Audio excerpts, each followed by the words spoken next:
안녕하세요. 자유교회 이진우 목사가 보내드리는 아침 묵상입니다. 오늘도 예수 그리스도의 향기를 내는 복된 하루가 되시길 바랍니다. 하나 둘셋 마이크 테스팅. 9월 17일 목요일 아침 묵상입니다. 오늘은 성전 건축을 거절하시는 하나님이라는 제목으로 사무엘하 7장 4절로 9절의 말씀 묵상합니다. 그 밤에 여호와의 말씀이 나단에게 임하여 이르시되 가서 내 종 다윗에게 말하기를 여호와께서 이와 같이 말씀하시되 내가 나를 위하여 내가 살 집을 건축하겠느냐. 내가 이스라엘 자손을 애굽에서 인도하여 내던 날부터 오늘까지 집에 살지 아니하고 장막과 성막 안에서 다녔나니 이스라엘 자손과 더불어 다니는 모든 곳에서 내가 내 백성 이스라엘을 먹이라고 명령한 이스라엘 어느 지파들 가운데 하나에게 내가 말하기를 너희가 어찌하여 나를 위하여 백항목 집을 건축하지 아니하였느냐고 말하였느냐. 그러므로 이제 내 종 다윗에게 이와 같이 말하라. 만군의 여호와께서 이와 같이 말씀하시기를 내가 너를 목장 곧 양을 따르는 데에서 데려다가 내 백성 이스라엘의 주권자로 삼고 내가 가는 모든 곳에서 내가 너와 함께 있어 내 모든 원수를 내 앞에서 멸하였은즉 땅에서 위대한 자들의 이름같이 내 이름을 위대하게 만들어 주리라. 오늘도 하나님의 보호하심의 은혜로 건강하고 평안하시길 축복하며 아침 묵상 시작합니다. 하나님의 궤를 예루살렘으로 가져온 다윗은 이제 모든 것이 완벽해 보였습니다. 사무엘하 7장 1절은 이렇게 이것을 설명하고 있죠. 여호와께서 주위의 모든 원수를 무찌르사 왕으로 궁에 평안히 살게 하신 때에 부족함 없이 모든 것을 누리게 된 다윗은 하나님을 위해 무언가 하고 싶었습니다. 자신에게 그토록 많은 것을 베풀어 주신 하나님을 위해서 자신도 무언가 하나님께 베풀고 싶었던 것입니다. 다윗이 하나님을 위해 하려고 생각한 것이 무엇이었습니까? 언약궤를 모실 아름다운 성전을 짓겠다는 것입니다.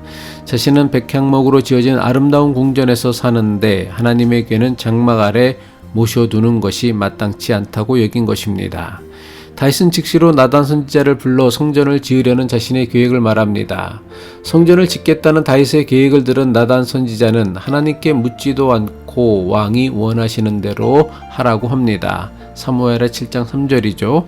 나단이 왕께 아뢰되 여호와께서 왕과 함께 계시니 마음에 있는 모든 것을 행하소서 하니라. 모든 것이 좋아 보였던 그날 밤 하나님의 말씀이 선지자 나단에게 임하였습니다. 하나님께서는 선지자 나단에게 다윗이 계획한 성전 건축을 당장 중단하게 하십니다. 도대체 하나님께서는 왜 자원에서 성전을 짓겠다고 하는 다윗을 말리셨을까요? 도대체 무엇이 문제인지 성경을 읽어도 좀처럼 그 뜻을 알기가 어렵습니다. 모든 사람이 하나님 앞에 나와서는 늘 자신의 필요와 요구만을 말하는데 오히려 하나님을 위해 무언가를 하겠다는 다윗에게 하나님께서는 왜 아니다 라고 말씀하셨을까요? 하나님을 위해 위대한 일을 하겠다는 다윗의 생각을 인정해 주시고 칭찬해 주시기는커녕 오히려 하나님께서는 다윗의 결심을 단호히 거절하셨습니다. 하나님께서는 왜 하나님을 위해 성전을 짓겠다는 다윗의 제안과 결심을 거절하셨을까요? 하나님께서 강제로 시켜도 하기 힘든 일인데 자원에서 성전을 짓겠다는 다윗을 말리시는 이유가 무엇일까요? 많은 목사나 교인들이 하나님의 거절에 대해 역대상 28장 3절의 말씀을 인용하여 이렇게 주장합니다. 다윗이 많은 전쟁을 했고 그로 인해 많은 사람을 죽였기에 피를 많이 흘린 다윗의 손으로 거룩한 성전을 짓지 못하게 하셨다라고 말합니다. 역대상 28장 3절이죠. 하나님이 내게 이르시되 너는 전쟁을 많이 한 사람이라 피를 많이 흘렸으니 내 이름을 위하여 성전을 건축하지 못하리라 하셨느니라. 역대상에 기록된 다윗의 고백도 나름대로 일리가 있는 이야기입니다. 하지만 조금만 더 깊이 생각하면 다윗이 행한 전쟁마다 하나님께서 함께 하시고 도우셨으며 하나님께서 이기게 하셨습니다. 그런데 많은 피를 흘렸다고 성전을 건축하지 못하게 하신다는 것은 좀처럼 쉽게 납득하기 어려운 다윗의 고백입니다. 다윗의 고백대로라면 최초로 성전을 지은 솔로몬은 한 번도 피를 흘리지 아니했습니까? 솔로몬 역시 다윗의 뒤를 이어 왕위를 오르기 위해 형제들과 권력 투쟁을 벌였고 그 과정에서 숱한 사람들의 피를 흘렸습니다. 게다가 솔로몬 역시 꽤 많은 전쟁을 해야 했으며 그 과정에서 숱한 피를 흘렸습니다. 물론 다윗의 고백처럼 자신은 전쟁을 많이 했고 그 과정에서 많은 사람의 피를 흘리게 했기 때문에 성전을 건축하지 못했다는 고백이 전적으로 틀렸다는 것은 아닙니다. 하지만 사무엘서는 하나님께서 다윗의 성전 건축을 거절하신 데에는 더 깊은 하나님의 뜻이 있음을 보여주고 있습니다. 이것이 다윗의 성전 건축에 관한 문제를 보는 역대서와 사무엘서의 차이입니다. 다윗의 성전 건축을 거절하시는 하나님의 뜻을 분명하게 보여주는 말씀이 사무엘하 7장 5절부터 16절까지의 말씀입니다. 이 말씀은 하나님께서 나단 선지자에게 다윗에게 전하라고 하신 말씀입니다. 하나님께서는 나단 선지자를 통해 다윗이 어떤 실수와 잘못을 저지르고 있는가를 분명하게 알려주십니다. 하나님께서 나단 선지자에게 다윗에게 전하라고 하신 말씀은 하나님께서 지금까지 다윗을 위해 무엇을 해오셨고 지금 다윗을 위해 무엇을 하고 계시며 앞으로 다윗을 통해 무엇을 하실 것인지에 관한 이야기로 가득 차 있습니다. 하나님을 위해 성전을 건축하겠다는 다윗에게 하나님께서 나단 선지자를 통해 전해주신 말씀은 하나님께서 지금까지 다윗을 위해 무엇을 하셨고 현재 무엇을 하고 계시며 앞으로 무엇을 하실 것인지에 관해 말씀하십니다. 늘 하나님의 도움을 구하던 다윗이 이제는 자신이 하나님을 위해 성전을 지어드리겠다고 했습니다.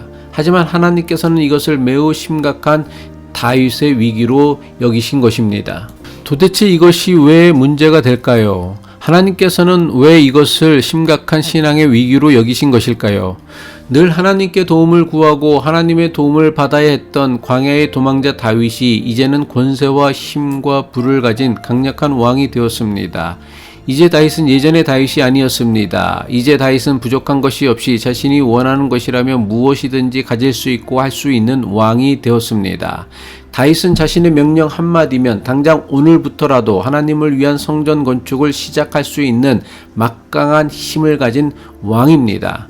하나님의 도움으로 막강한 권세와 힘과 부를 가진 다윗이 이제는 하나님을 위해 뭔가를 해드려야 하는 것은 어쩌면 너무나 당연한 것처럼 보입니다. 하지만 하나님께서는 그런 다윗의 모습을 매우 위태로운 영적인 위기로 여기신 것입니다. 늘 하나님의 도움을 구하던 다윗이 이제는 하나님께서 자신을 도우실 것이 아니라 자신이 하나님을 도와야 한다고 여긴 것입니다. 하나님을 자신이 무언가를 해드려야 할 뿐으로 하나님을 자신이 도와야 할 뿐으로 여기는 것은 하나님의 궤를 자신이 관리하려고 했던 우사의 죄를 짓는 것과 별반 다르지 않습니다. 실제로 지금도 너무나 많은 목사와 교인들이 마치 자신들이 하나님을 위해 무언가를 해드려야 한다고 생각하며 신앙생활하고 있습니다. 이것은 전능하신 창조주 하나님을 자신이 어떻게 할 수 있다고 생각하는 영적 교만이지 전능하신 하나님을 믿는 바른 믿음이라고 할 수 없습니다. 하나님께서 성전을 건축하겠다는 다윗의 제안을 거절하신 이유가 바로 여기에 있습니다. 하나님께서는 하나님을 위해 성전을 건축하겠다는 다윗의 신앙을 매우 심각한 신앙의 위기로 보신 것입니다. 기도하겠습니다. 전능하신 하나님, 우리가 하나님을 믿는다고 하면서도 전능하신 하나님을 우리의 생각과 교리와 건물에 제한하려고 했습니다. 우리의 교만을 물리치고 하나님을 하나님으로 볼 수 있는 겸손한 영성을 회복하게 하옵소서. 예수 그리스도의 이름으로 기도합니다.